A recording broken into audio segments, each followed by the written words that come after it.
नमस्कार, ये आकाशवाणी चंडीगढ़ है। अब आप रतिका से प्रादेशिक समाचार सुनिए। हरियाणा में आज से सामान्य पात्रता परीक्षा सीईटी ली जा रही है। परीक्षा के लिए पूरे हरियाणा में परीक्षा केंद्र बनाए गए हैं।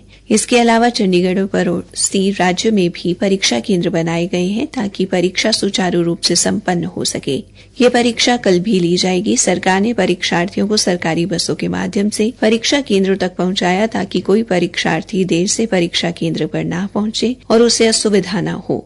कैथल की उपायुक्त प्रीति ने बताया, कैथल जिले से सुबह 3 बजे अपने गंतव्य स्थान चंडीगढ़ और पंचकुला के लिए स्टूडेंट्स को लेकर के बसेज चली गई थी। वहां से जो रिपोर्टिंग आई है उसके हिसाब से सभी बच्चे अपने अपने सेंटर्स पे जा चुके हैं। कैथल में आने वाले स्टूडेंट्स को जींद से आना था, जिनके लिए शटल सर्विसेज मुहैया कराई गई थी। सभी बच्चों को लेकर के सभी सेंटर्स पे पहुंच गए हैं और पुलिस अधीक्षक के साथ में मैंने स्वयं काफी सारे सेंटर्स का दौरा किया। सभी जगह पे जैमर्स, फ्रिस्किंग और बाकी सारी सुविधाएं जो कैंडिडेट्स को दी जानी थी वो अपने निश्चित स्थान पर पाई गई। उसके अलावा पीडब्ल्यूडी कैंडिडेट्स को जिन भी सेंटर्स पे जाना था उनको घर से लेकर के सेंटर्स तक की सुविधा उपलब्ध कराई गई।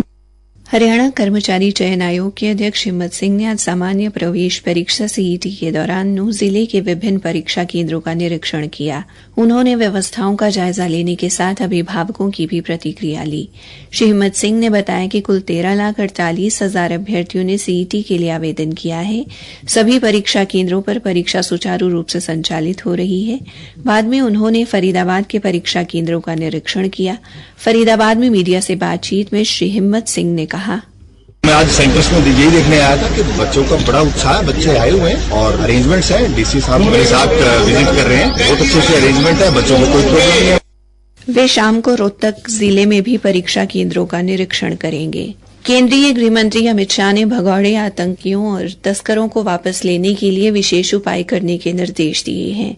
कल नई दिल्ली में 2 दिन के राष्ट्रीय सुरक्षा रणनीति सम्मेलन में उन्होंने केंद्र और राज्य की कानून प्रवर्तन एजेंसियों के बीच तालमेल बढ़ाने और देश के भीतर पनप रहे आतंकी तंत्र से सख्ती से निपटने पर जोर दिया। सम्मेलन में देश भर के लगभग 800 अधिकारियों ने हिस्सा लिया। सम्मेलन के दूसरे दिन आज नागर विमानन, बंदरगाह सुरक्षा और वामपंथी उग्रवाद पर भी चर्चा होगी। केंद्रीय ऊर्जा, आवासन एवं शहरी विकास मंत्री मनोहर लाल ने अधिकारियों से कहा है कि सरकार की जनकल्याणकारी योजनाओं का पूरा लाभ पात्र लोगों को मिलना चाहिए। जिस योजना में कोई काम नहीं है उसको बंद करवाने के लिए लिखें। इसके अलावा किसी भी योजना में सुधार के लिए कोई सुझाव है तो उसे जरूर बताएं ताकि योजना में संशोधन कराया जा सके। उन्होंने ये भी कहा कि अधिकारी विकासात्मक परियोजनाओं की गति भी तेज करें। केंद्रीय मंत्री पानीपत में जिला विकास समन्वय एवं निगरानी समिति की बैठक की अध्यक्षता कर रहे थे। उन्होंने संबंधित अधिकारियों को निर्देश दिए कि हर मामले को हल करने के लिए यथासंभव कदम उठाए जाएं। केंद्रीय मंत्री ने कहा कि सरकार द्वारा धान की सीधी बिजाई के लिए प्रति एकड़ 4,500 रुपए देने की योजना का अधिक से अधिक प्रचार प्रसार करें ताकि किसानों को किसी प्रकार का नुकसान भी न हो और पानी की ज्यादा से ज्यादा बचत हो सके। केंद्रीय मंत्री ने युवा बेरोजगारों को स्वरोजगार के लिए वीटा बूथ खोलने का सुझाव दिया। उन्होंने प्रधानमंत्री आवास योजना के तहत बनने वाले मकानों की गहनता से जांच करने के निर्देश भी दिए। हरियाणा के ऊर्जा, परिवहन एवं श्रम मंत्री अनिल विज ने अंबाला के उपायुक्त को अंबाला छावनी से शाहबाद तक राष्ट्रीय मुख्य मार्ग 44 के साथ लगती भूमि पर बने गोदाम के निर्धारित मापदंड जांचने के निर्देश दिए हैं। उन्होंने इन तक पहुंचने के लिए राष्ट्रीय राजमार्ग से दिए गए रास्तों की भी जांच करने को कहा है। श्री विज ने कहा कि 4 सदस्यीय समिति का गठन कर इस मामले में 1 माह के भीतर जांच रिपोर्ट प्रस्तुत की जाए। कैबिनेट मंत्री अनिल विज ने यह भी पता लगाने को कहा है कि अंबाला से शाहबाद तक सभी गोदामों के निर्माण में संबंधित विभाग से CLU लिया गया है या नहीं लिया गया। हरियाणा स्वास्थ्य विभाग के निदेशक डॉक्टर ब्रह्मदीप सिंह ने कल अंबाला छावनी अस्पताल में व्यवस्थाओं का जायजा लिया।